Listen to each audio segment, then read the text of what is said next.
Welcome to Nodha Vibes. Today we are going to learn how to push a project to GitHub, and we will also see how to delete a repository from GitHub. So why GitHub is important? Let assume कि हम एक group पे काम करें एक project में, ठीक है। अब नाउ हर बार कोई कोई चेंजेस करेगा ग्रुप में, तो हम हमेशा हम जिप फोल्डर तो सेंड नहीं करेंगे। तो यहाँ पे GitHub हमें काम आता है। GitHub क्या करता है कि हम अपना कोड वहाँ पे सेव कर लेते हैं। कोई भी चेंजेस होंगे वहाँ पे वो वहाँ पे दिख जाएगा। कोई भी मतलब एक ही प्रोजेक्ट में मल्टीपल पीपल काम कर सकते हैं, मल्टीपल पीपल चेंजेस कर सकते हैं। तो इसीलिए हमें गिटअप हेल्प करता है। तो first of all what is a git and GitHub? तो गिट क्या है? Is version control system that intelligent track change. तो सिंपल शब्दों में क्या है कि वर्जन कंट्रोल सिस्टम का मतलब क्या होता है कि जो भी चेंजेस हो रहे हैं कोड में उसको कंट्रोल करता है। मतलब अगर तुमने कोड में अपडेट किया तो डायरेक्टली पुश कर लेगा और गिटहब में सारे चेंजेस हो जाएंगे। जैसे कि तुम अगर ग्रुप ऑफ पीपल में काम करो तो at the same time same file मतलब एक ही टाइम पे मल्टीपल पीपल काम कर सकते हैं उसी चीज पे। यही गिटहब का मेन फंडा है, ठीक है। अब गिटहब क्या होता है कि जो भी चीजें गिट है वो गिटहब पे पुश करता है। It's like drive folder for code, ठीक है। तो ड्राइव मतलब हम अपने ड्राइव में क्या करते हैं, सारी चीजें सेव करते हैं। अगर हमें किसी को शेयर करना है तो हम उसकी लिंक शेयर कर देते हैं। तो गिटहब भी वही है। गिटहब क्या होता है कि क्लाउड बेस्ड प्लेटफॉर्म होता है जहाँ पे हम अपना कोड स्टोर करते हैं। अगर किसी को शेयर करना हो तो हम लिंक के थ्रू शेयर कर सकते हैं। अगर हम चाहते हैं कि अपना कोड प्राइवेट रखें तो हम उसको प्राइवेट रख सकते हैं। If you want to show other people also तो हम उसको पब्लिक भी रख सकते हैं। By the way I also recommend you कि हम तुम्हें गिटहब मतलब ऐसे डॉक्स पढ़ने की आदत डालनी चाहिए, बिकॉज यहाँ पे तुम्हें सारी चीज अवेलेबल मिल जाएगी। जैसे तुम अकाउंट कैसे क्रिएट करो या फिर अपलोड प्रोजेक्ट। तो तुम्हें हमेशा हर document, not only GitHub but also like if you want to learn React also, Node also, तो डॉक्स पे सारी चीजें मिल जाती है ऑफिशियल डॉक्स पे, ओके। तो पहले हमने क्या सीखा कि गिट क्या करता है कि सारे ट्रैक कर मतलब जो भी चेंजेस हो उसको ट्रैक करता है, उसको पुश करता है गिटहब पे। और गिटहब क्या करता है, उसको स्टोर कर देता है और तुम्हारे हिसाब से उसको प्राइवेट या पब्लिक कोड रखता है, ठीक है। यहाँ पे सारी स्टेप्स लिखी हुई है पुश करने की। मैंने पहले इसीलिए लिख दी कि अगर तुम्हें पूरा कोड मतलब वीडियो नहीं देखना हो कि टाइम कंज्यूम करने के लिए, तो यहाँ पे तुम डायरेक्ट पोस्ट करके सारी चीजें मतलब स्टेप बाय स्टेप करो अपने कोड में, तो ये पुश हो जाएगा। अब हम सीखते हैं कि हम हर स्टेप का मतलब क्या होता है और क्या करते हैं, ठीक है। ओके, तो हमारे पास एक प्रोजेक्ट है टू टू प्रोजेक्ट। नाउ हमें इसको गिटअप पे पुश करना है। तो अब स्टेप बाय स्टेप देखते हैं। सबसे पहले हम करेंगे git init। मतलब यहाँ से क्या कि अब स्टार्टिंग हो गया है, अभी तुम देखोगे यहाँ पे मतलब अभी हर एक फाइल ट्रैक होना शुरू हो गई। Now second step is git add। अब एड के बाद एक स्पेस डाल के फिर टू डालना है, वरना फिर ये एरर देगा। तो ये लाइन क्या करती है कि जो भी फाइल्स हमने बनाई है उनको कमिट करने के लिए रेडी कर देती है। तो यहाँ पे अब तुम देख रहे होगे सारे। तो अब हो गया। नाउ नेक्स्ट स्टेप क्या है, git commit। हम एक मैसेज डालेंगे एम करके कि हमने इनिशिएट कर दिया, शुरू करना, ठीक है।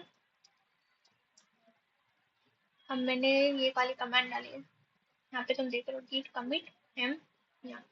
तो अब इससे क्या हो गया कि ये हमारा पहला स्नैपशॉट होता है। नाउ फोर्थ स्टेप इज कि हम रेपोजिटरी बनाएंगे फिर उसमें पुश करेंगे। रेपोजिटरी मतलब जैसे कि गूगल ड्राइव में हम एक फोल्डर बनाते हैं उसके अंदर सब पुश करते हैं। तो उसके लिए हमें गिटहब पे जाना पड़ेगा यहाँ पर। अब यहाँ पे तुम ये प्लस आइकन देख रहे हो, जब तुम क्लिक करोगे तुम्हारे पास ऑप्शंस आएंगे। यहाँ पे न्यू रिपोजिटरी पे क्लिक करना है। Now what ever you want, तुम एक नाम रख सकते हो, जैसे कि मैंने रख दिया टू डू, जो मेरे प्रोजेक्ट का नाम है। अब यहाँ से तुम पब्लिक प्राइवेट जो भी रखना चाहो रख सकते हो। मैं इसको प्राइवेट रखती हूँ। तुम रीड में फाइल भी ऐड कर सकते हो। ये क्या हेल्प करती है कि मतलब जैसे कि तुमने अपना प्रोजेक्ट पब्लिक रखा तो तुम इसकी हेल्प से बता सकते हो कि तुम्हारा प्रोजेक्ट किस बारे में क्या चीज़ है। अब यहाँ पे git इग्नोर करके भी एक फाइल होती है। ये क्या करती है कि तुम जैसे तुम्हारे प्रोजेक्ट में कुछ सेंसिटिव चीज होती है, env फाइल हो गया या फिर नॉट मॉडल जो तुम शो करना नहीं चाहते हो, तो तुम वो भी ऐड कर सकते हो। तो यहाँ से नॉर्मली मैं क्रिएट रेपोजिटरी करूंगी और यहाँ पे मेरी रेपोजिटरी क्रिएट होगी। और यहाँ पे देखो, यहाँ पे सारे कमांड भी लिखे हुए हैं कि यहाँ से तुम पुश कर सकते हो। तो अब मैं यहाँ पे क्या करूंगी, डायरेक्ट ये वाला कमांड कॉपी कर लूंगी। मतलब यहाँ से हम एक फोल्डर सेलेक्ट कर रहे हैं, इससे क्या हो जाएगा कि जो भी हमारा कोड है वो इस फोल्डर में आ जाएंगे, ठीक है। तो इसको लिया, यहाँ पे कॉपी पेस्ट कर दिया, तक आपको दिख रहा है, ठीक है। अब ये ये इस प्रोजेक्ट में चला गया। नाउ यहाँ इसी से देखते हैं कि नेक्स्ट स्टेप क्या है, कि अब ये वाली स्टेप भी आप कर सकते हो। इसका मतलब क्या होता है, देखो यहाँ पे अपना प्रोजेक्ट क्या है, मास्टर पे। तो अगर आपको उसको मेन ब्रांच पे लाना हो तो, अरे मैंने इसको कॉपी कर लिया,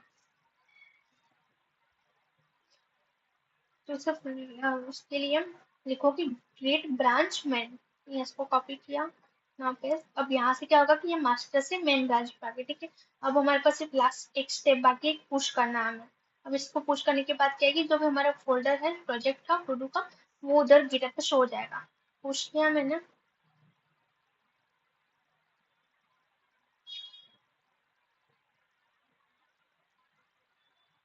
ये 1 से 2 मिनट लेगा, और इसके बाद हो गया, ठीक है। अब हम अपने देखिए यहाँ पे, हम इसको एक बार रिफ्रेश कर देते हैं।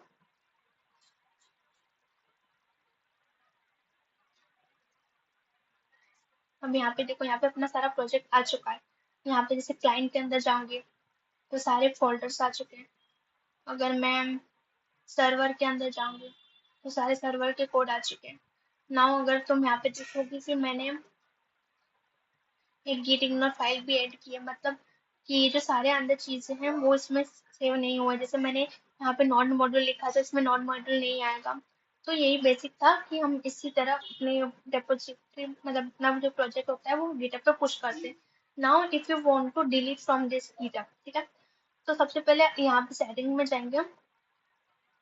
सबसे नीचे जाते जाते जाओ, यहाँ पे एक डेंजर जोन मिलेगा, इस पे लिखेंगे डिलीट दिस रेपोजिटरी। तो बस ये एक्सेप्ट करते जाओ।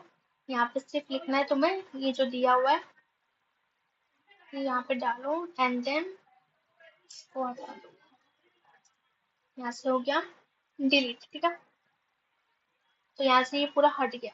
नाउ अगर तुम्हें VS कोड से भी इसको हटाना हो तो सबसे पहले हम क्लियर लिखेंगे ताकि ये ऊपर वाला सा बच जाए।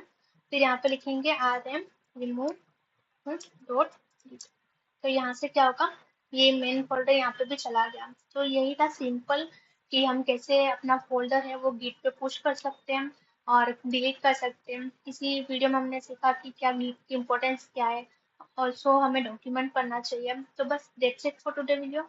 If you like please subscribe and like also comment also. Thank you for watching this video.